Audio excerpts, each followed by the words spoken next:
महाराज जी की दी हुई बुद्धि, महाराज जी की प्रेरणा से, महाराज जी के ही दिए हुए विचार और महाराज जी को ही अंग संग जानकर अपना नारायण रूप संगत के चरणों में देने का प्रयास करेगा। आज के विचार का विषय है त्याग। त्याग। अगर मुझे त्याग सीखना है तो वो मुझे मेरे गुरु के अलावा और कोई नहीं सिखा सकता। महाराज जी की अपने शिष्यों के प्रति जो अपेक्षाएं थी, अगर मुझे उन पर अपने गुरु की अपेक्षा पर खरा उतरना है तो त्याग का सूत्र मेरे आध्यात्मिक जीवन में होना अत्यंत लाजमी है। महाराज जी की अपेक्षा हम शिष्यों से कुछ लाइनें, हम शिष्यों से क्या थी उसकी चंद लाइनें दास आपके समक्ष रखने का प्रयास करेगा। यह संसार एक बड़ा अंधकार है, इस वास्ते हर वक्त सत असूल को धारण करते रहें।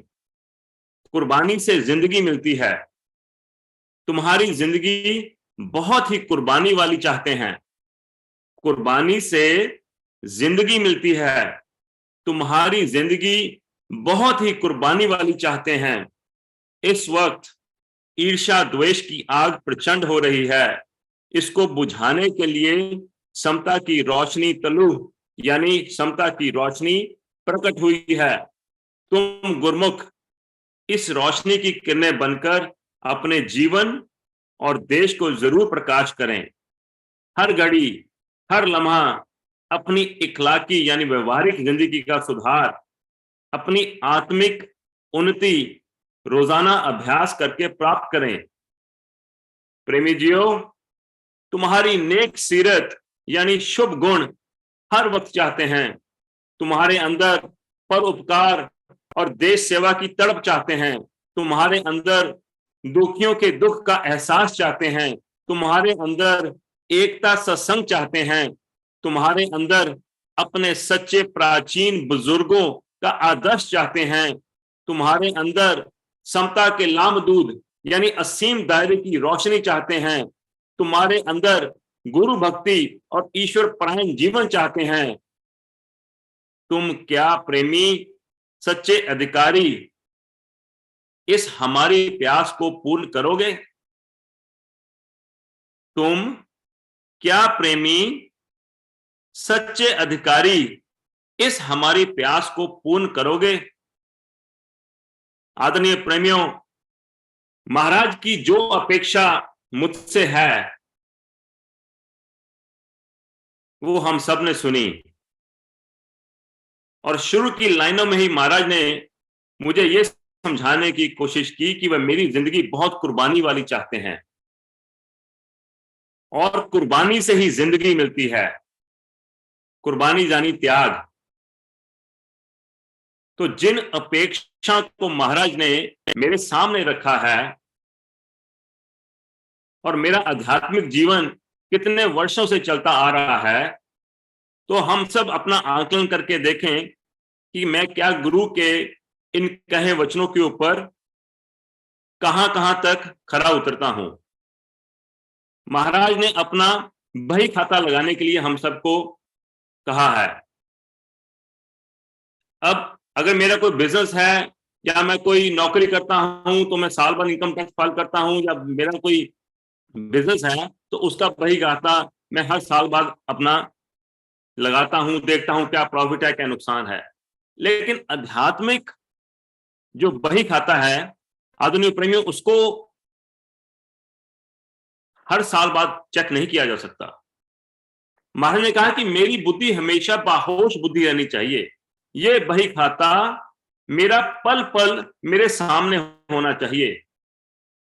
मेरी एक एक पल मेरा कैसा स्वभाव है, कैसी मेरी देखनी है, कैसा मैं खा पी रहा हूं, कैसी मेरा व्यवहारिक जीवन है, मेरी क्या आत्मिक उन्नति निरंतर हो रही है या नहीं हो रही, इसके लिए मेरा बही खाता मेरे सामने निरंतर हर पल हर क्षण रहना चाहिए, और इसी हर पल इसी हर क्षण को संभालने के लिए मेरा ये मानुष का जन्म हुआ है।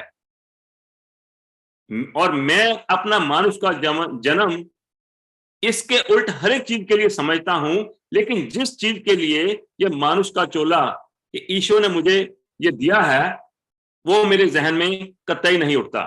कुछ खाने को चटपटा सामने आ जाए तो देखिए फिर कैसे एक प्लेट के बाद दूसरी प्लेट मेरे सामने आती है, कहां ये सारा का सारा ज्ञान एक सेकंड में लुप्त हो जाता है, मुझे उसका पता ही नहीं चलता। सिर्फ उसी स्वभाव को संभालने के लिए जब मेरे सामने कोई खाना चटपटा आ जाए और जी पर पहला चम्मच लगता है, मुझे सतर्क हो जाना चाहिए कि वाह वाह, अगर मेरे मुंह से निकले क्या स्वादिष्ट है, मुझे उस खाने का स्वाद आना शुरू हो जाए तो उस स्वाद को संभालने के लिए उस स्वभाव को मैं और पक्का ना करूं, सिर्फ और सिर्फ उसी को संभाल दुरुस्त करने के लिए ये मुझे मानुष का चोला मिला है। किसी पर क्रोध आ जाए तो उस क्रोध को नियंत्रित रखने के लिए ही मुझे ये मानुष का चोला मिला है। क्या हम सबकी उम्र है और मेरे काम का क्या लेवल है? महर्षि रमन कहते हैं कि संसार की उत्पत्ति के बाद पति पत्नी को बहन भाई की तरह रहना चाहिए। इसलिए मेरा मानुष जन्म हुआ है कि मैं अपनी काम वासना को नियंत्रण में कर सकूं, उसको खत्म कर सकूं, अपने 5 विकारों की तिलांजलि का त्याग मैं क्षण क्षण देता जाऊं। और जब तक ये मेरा त्याग, ये मेरी कुर्बानी वाली जिंदगी जो महाराज मुझसे चाहते हैं, इसका त्याग मैं क्षण क्षण नहीं करता, एक साल भर बही गाता लखा लूं और सोचता हूं कि चलो पिछले साल मैंने एक हफ्ते के लिए तपोभूमि गया था, इस बार मैं 10 दिन के लिए गया हूं। मेरा आध्यात्मिक प्रगति के लिए मेरा आंकलन इतने लो लेवल का है कि उसमें जरा सी भी अगर तब्दीली आ जाए, या ये कहूं कि चलिए मैं अपने अपना आंकलन करना, तो मैं अपने से नीचे को देखता हूं। ये लोग तो मंदिर भी नहीं जाते, पूजा भी नहीं करते, मैं सिमरन तो करता हूं। और उसके उलट अगर मेरा संसार को कोई फायदा होना हो, अगर मान लीजिए मेरी दुकान है और मेरे पास कोई आधी रात को कोई ग्राहक आ जाए कि मैंने जी आपसे 10 लाख का सामान खरीदना है, तो मुझे कोई थकावट महसूस नहीं होगी, मुझे कोई उस समय अपने परिवार की चिंता नहीं होगी कि मैं रात को घर को अकेले छोड़कर जा रहा हूं, मुझे उस समय कोई भूख प्यास नहीं लगी होगी। मैं जितनी जल्दी हो सके चाहे नंगे पैर दुकान की चाबियां लेकर दुकान पर दौड़ जाऊंगा कि वो कहीं वो ग्राहक मुझसे मिस ना हो जाए। अब आंकलन साफ है, आध्यात्मिक दृष्टि में मुझे प्रोग्रेस बिल्कुल कम से कम चाहिए या ना के मात्र चाहिए, और संसार को मैं हर कीमत पर फैलाना चाहता हूं। और महाराज कह रहे हैं कि कुर्बान आध्यात्मिक जिंदगी कुर्बानी के बिना मिल नहीं सकती, त्याग के बिना मिल नहीं सकती। और हमारे गुरुदेव का जीवन पूरे तप और त्याग से पूर्ण भरपूर रहा है। एक एक लम्हा, सारा सारा दिन महाराज चौकड़ी मारकर आने वाले शिष्यों का, आने वाले प्रेमियों की शंकाओं का निवारण करते। आदरणीय प्रेमियों, सत्संग 1 घंटे का आता है, 1 घंटा चौकड़ी मारकर बैठने के बाद घुटने ऐसे चीखे मारते कि फटाफट उठ जाया जाए। और उस तरह मेरे गुरुदेव हैं, सारा दिन चौकड़ी मारकर बैठने के बाद जैसे ही रात होती है जंगल में उठकर चौकड़ी मारकर फिर प्रभु के सिमरन में लीन हो जाते हैं। मेरे गुरु का त्याग देख लीजिए, कितने शरीर को कितनी कष्ट, कितना दुबला पतला शरीर। चंद लाइनें मेरे गुरुदेव से दास आपके समक्ष रखेगा महाराज के तप के बारे में। ये महाराज के शरीर छोड़ने से तकरीबन 3-4 साल पहले की घटना है कि जब महाराज को बार बार उल्टी वमन आ रहे थे, शरीर में बहुत दुखद वाला समय शरीर के ऊपर चल रहा था,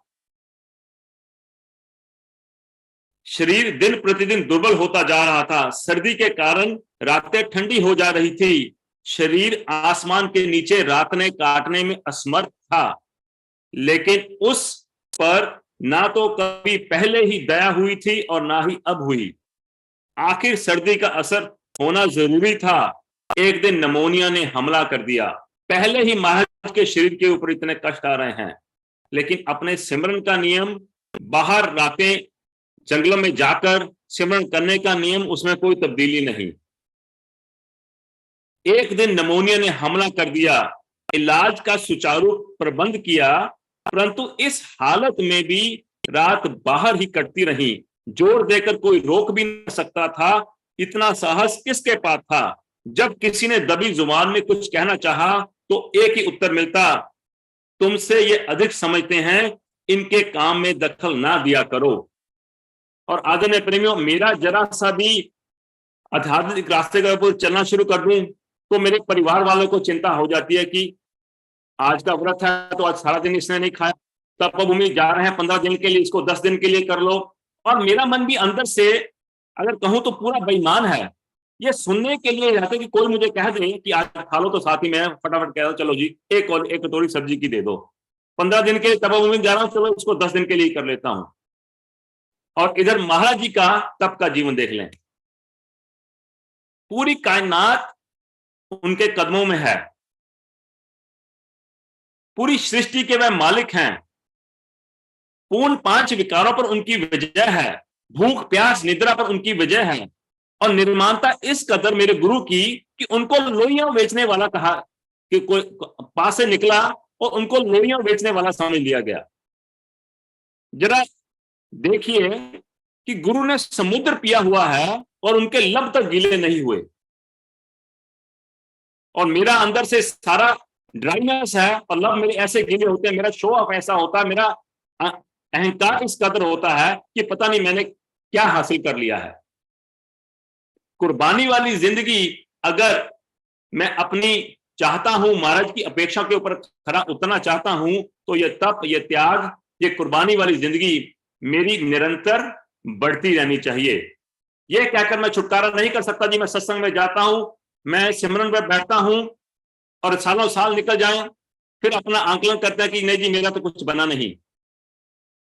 तो आदरणीय प्रेमियों, उसमें मेरे त्याग की कमी है। जो कुर्बानी महाराज मुझे देने के लिए कह रहे हैं उसकी कमी है।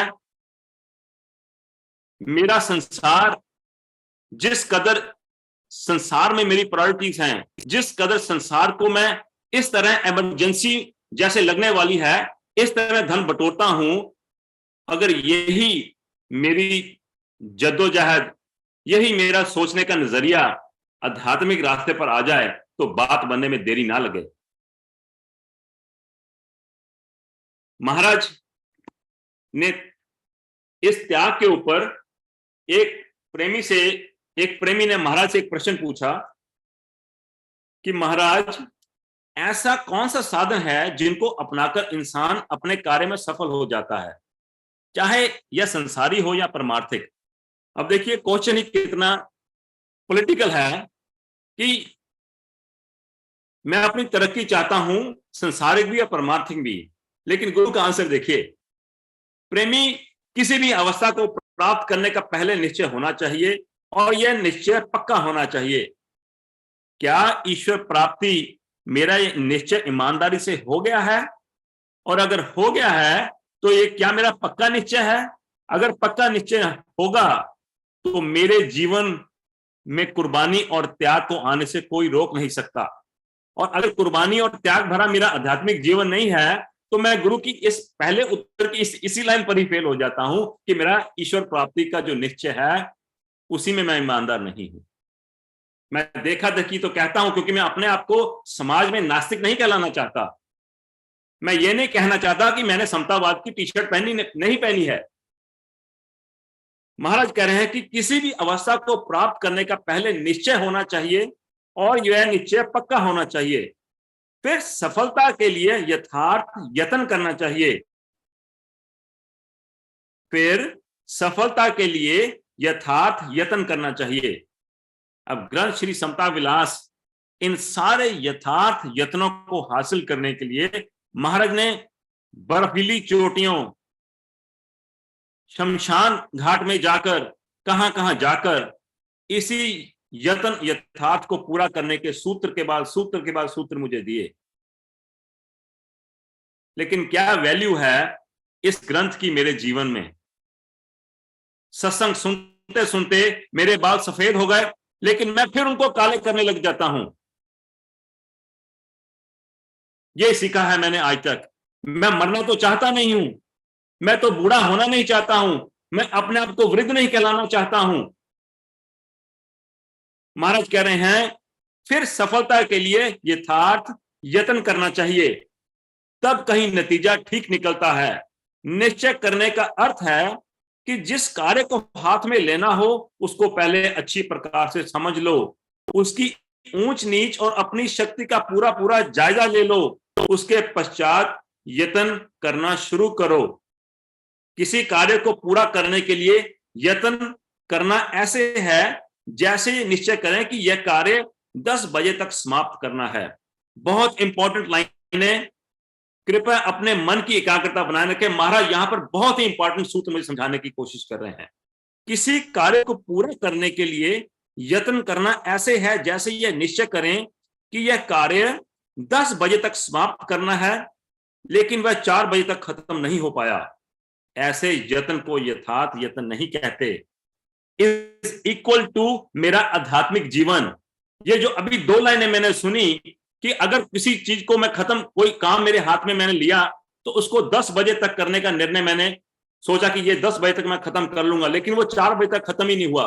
महाराज कहना है कि ऐसे यत्न को आप ऐसे यत्न को यथार्थ यत्न नहीं कहते।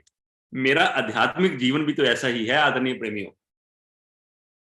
मेरा आध्यात्मिक का रास्ता भी तो कछुओं की चाल की जैसा ही है, लेकिन संसारिक रास्ता मैं चाहता हूं मेरा रॉकेट की स्पीड की जाए और आध्यात्मिक कछुओं की तरह जाए। तो फिर बात कैसे बने? कैसे बात बने? महाराज आगे कह रहे हैं इस वास्ते बुजुर्गों ने यथार्थ यत्न द्वारा ही पूरी सफलता प्राप्त होने की बात कही है। जब यथार्थ यत्न होता है तो 10 बजे से पहले ही काम समाप्त हो जाता है। और दास शायद बुल्ले शाह का कहना है कि रब का क्या पाना है, इथों पुटना इथे लाना है, कि मन को संसार में से हटाना है और कतार में लगाना है। जिसने अपना निश्चय कर लिया, जिसका यत्न यथार्थ होगा, उसकी सोच यह हो। जिसने ईश्वर प्राप्ति का निश्चय पक्का कर लिया, जिसकी कुर्बानी भरी जिंदगी होगी, वह लाइन में सबसे पीछे खड़ा होगा। वह अपने आप को भीड़ में छुपाएगा। उसका अहंकार जिस नक्शे कदम पर उसके गुरु ने चलकर दिखाया, निर्माणता उसमें उस कदर होगी। उसका यत्न, उसका यथार्थ, जैसे महाराज ने इस एग्जाम्पल देखकर समझाया, उसकी आध्यात्मिक जीवन इस प्रोग्रेस से चलना शुरू होगा। महाराज आगे कह रहे हैं किसी स्वार्थ या परमार्थ कार्य करने वाले व्यक्ति को अपने सामने एक लालच रखना चाहिए। इस लालच के वशीभूत हुआ मनुष्य कार्य को पूरा करने में जुट जाता है और उसको पूरा करके ही छोड़ता है। अब जिसको ईश्वर प्राप्ति अपना गोल सामने रखकर आध्यात्मिक रास्ता तय करना है, और उसके सामने महाराज ने कहा कि अपना गोल सामने रख ले, ईश्वर प्राप्ति यानी स्वयं मुझे ईश्वर में ही लीन होना है। अब इससे ज्यादा लालच, जिसको अपने 5 विकारों पर, इस पूरी सत्ता पर विजय पानी हो, इससे बड़ा और लालच मुझे क्या कहां से मिल सकता है? ये सब जो मैं इस जीवन काल में जो भी पुरुषार्थ कर रहा हूं अपना संसारिक जीवन बढ़ाने के लिए, ये सब यहीं रह जाना है। मेरी आध्यात्मिक कमाई मेरे साथ जाएगी, ये मेरे मन की शीतलता, ये मेरे मन का सिमरन, यही मेरे साथ जाएगा। महाराज ने इस तप और त्याग को ग्रंथ श्री समता विलास में बहुत वचन इसके ऊपर दिए हैं। कुछ समय शेष है, 1-2 वचन दास आपके समक्ष रखने का प्रयास करेगा, और हम सबको महाराज सिर्फ यही समझाने की कोशिश कर रहे हैं कि जब तक मेरी कुर्बानी वाली जिंदगी, मेरा त्यागमय जीवन नहीं होता, मेरी आध्यात्मिक तरक्की होनी नामुमकिन है। इस वचन में ग्रंथ श्री समता विलास में ये चैप्टर है वासना छेदन विवेक, पेज 317, 317 पेज, वचन नंबर 64। महाराज कह रहे हैं, अपने शारीरिक सुखों को दूसरे की सेवा में भेंट करना और मन में निर्माण भाव रखना, अधिक से अधिक तन मन धन से सेवा करके प्रभु इच्छा में निश्चित होना, यही एक निर्मल त्याग का मार्ग है। ज्यों-ज्यों गुणी पुरुष पवित्र भावना से इस पर उपकार के मार्ग में विचरता है, त्यों-त्यों उसके अंतःकरण के दोष नाश होते जाते हैं। तब सत स्वरूप में दृढ़ विश्वास प्राप्त होता है और संसारी पदार्थों से चित्त को वैराग्य हासिल होता है। यह धारणा ही निर्मल भक्ति के अंकुर हैं। यानी शारीरिक सुखों को तुच्छ जान प्रभु आज्ञा में निश्चित होकर तमाम जीवों के सुख की खातिर अपने आप को जो निष्काम भाव से न्यौछावर करता है, वही गुणी आत्म आनंद का अधिकारी है। फॉर्मूला मेरे सामने है, सीक्रेट गुरु ने मेरे सामने पूरा खोलकर रख दिया। जिन प्रेम खेलन का चाओ सिर तार तली गली मेरी आओ, घर फूका जिन आपना लिया चौहाता हाथ, अब फूकेंगे उसका जो चले हमारे साथ। महाराज तो कह रहे हैं कि आध्यात्मिक जीवन पर मुझे अपना घर फूकना ही पड़ेगा। सिर, गुरबानी में कहा जा रहा है कि मुझे अपना सिर तली के ऊपर रखकर इस आध्यात्मिक मार्ग पर चलना ही पड़ेगा। कोई मेरा अपमान कर दे, मुझ में गुरु के माफिक निर्माणता सहनशीलता लानी ही पड़ेगी। काम की तिलांजलि मुझे देनी ही पड़ेगी। 5 विकारों का मेरा निरंतर दमन मुझे करना ही पड़ेगा। महाराज कह रहे हैं, अपने शरीर सुखों को दूसरे की सेवा में भेंट करना। आज के 24 घंटे का आंकलन करके देख लूं कि मैं गुरु की इस लाइन पर खरा उतरता हूं। 1 महीने का करके देख लूं, पिछले 1 साल का कर देख लूं। आंकलन ये होता कि मेरी उम्र बढ़ रही है, बस मेरे इतना ही मुझसे हो पाता है। और मन में निर्माण भाव रखना, अधिक से अधिक तन मन धन से सेवा करके प्रभु इच्छा में निश्चित होना। महाराज ने कहा कि तन मन और धन से। तन की सेवा मैं अपनी शारीरिक अवस्था के मुताबिक कर सकता हूं, लेकिन मन से मैं हर एक का भला चाह सकता हूं। अपने फिर अगर त्याग देखना है, कुछ सीखना, तो मुझे गुरु की तरफ ही देखना है आदरणीय प्रेमी, और कहीं नहीं। और मेरे गुरु का मन की अवस्था देख लें। जो गुरु को मारने आए, महाराज ने उनको भी सबसे पहले प्रेमी कहकर संबोधित किया, उनका भी भला चाहा। अगर मैं तन से ज्यादा सेवा नहीं कर सकता, तो मन से दूसरे का भला चाहूं। महाराज कह रहे हैं, तन मन धन से सेवा करके प्रभु इच्छा में निश्चित होना, यह ही एक निर्मल त्याग का मार्ग है। अब ये तीनों सूत्र जो महाराज ने इस त्याग के बताए हैं, इसको जितनी गंभीरता से लिया जाए, मन का, जैसे मान लीजिए कि हर बार प्रश्न यह उठता है कि मुझे सिमरन में मन नहीं लगता जी, तो सिमरन में मन उसी चीज को याद करेगा जो चीज मेरे हृदय में बस गई हो। मेरे बच्चे मेरे हृदय में बसे हुए हैं, मेरा कामकाज, मेरा बिजनेस, मेरी नौकरी मेरे हृदय में बसी हुई है, मेरा अपने माता पिता के लिए प्रेम मेरे हृदय में बसा हुआ है।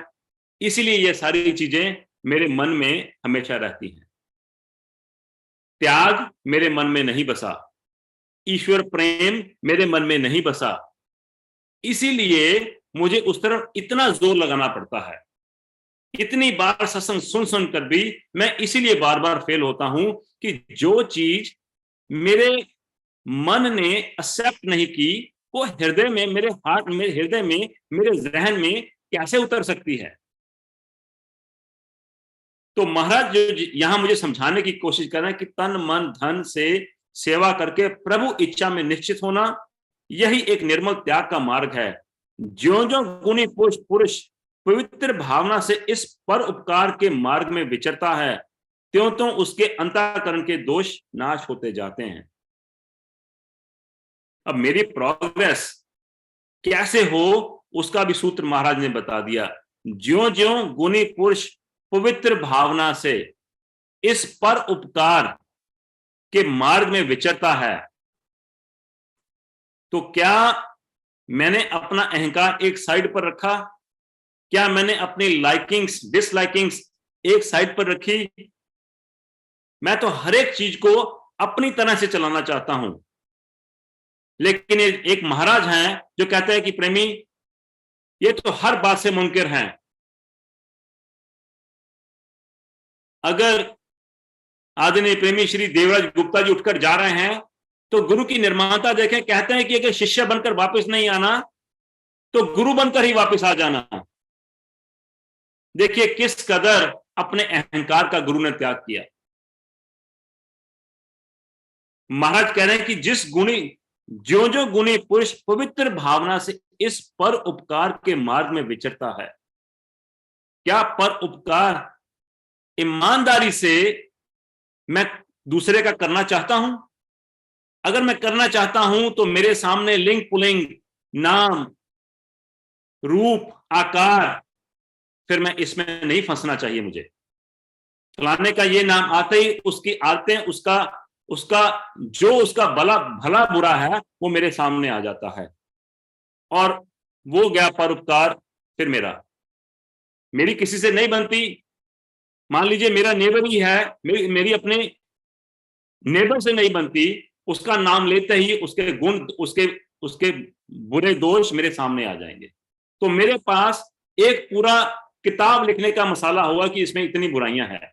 और महाराज यहां कह रहे हैं कि जो जो गुणी पुरुष पवित्र भावना से पर उपकार के मार्ग में विचरता है, दुरुस्त मुझे खुद को करना है, दूसरे को नहीं करना।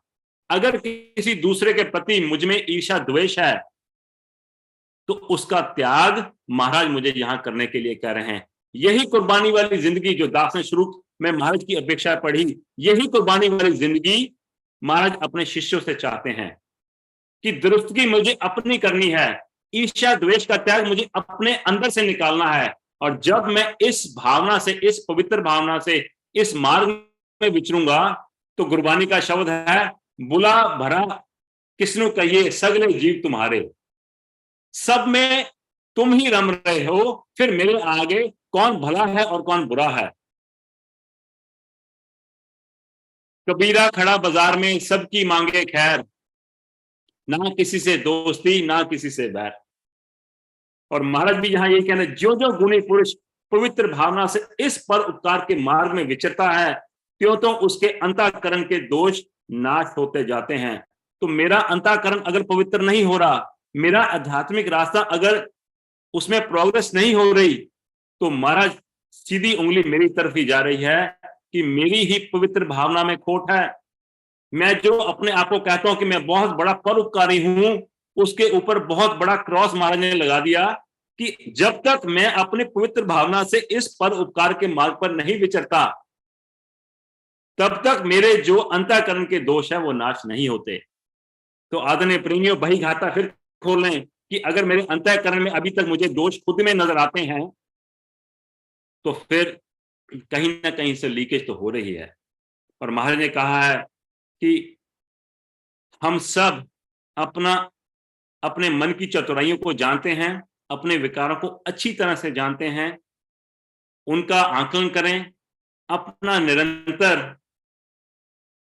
निरंतर बही खाता अपने सामने रखें, गुरु के कहे वचनों के अनुसार अपना अमली जीवन बनाने की कोशिश करें। जिस तप और त्याग से गुरु ने अपने एक एक खून का कतरा इस समता को प्लेटफॉर्म बनाने के लिए किया, जो रोशनी जो खुशबू महाराज अपने शिष्यों के चरित्र में से चाहते थे, उसके ऊपर मुझे पूरा कुर्बानी वाला जीवन जीने का महाराज शक्ति दें, आशीर्वाद दें। इन्हीं भावनाओं के साथ दास अपनी वाणी को विराम देता है। अगर इस विचार में किसी को ठेस पहुंची हो या गलत चीज कह गई हो तो दास उसके लिए नारायण रूप संगत से क्षमा प्रार्थी। ओम ब्रह्म सत्यम सर्वदा।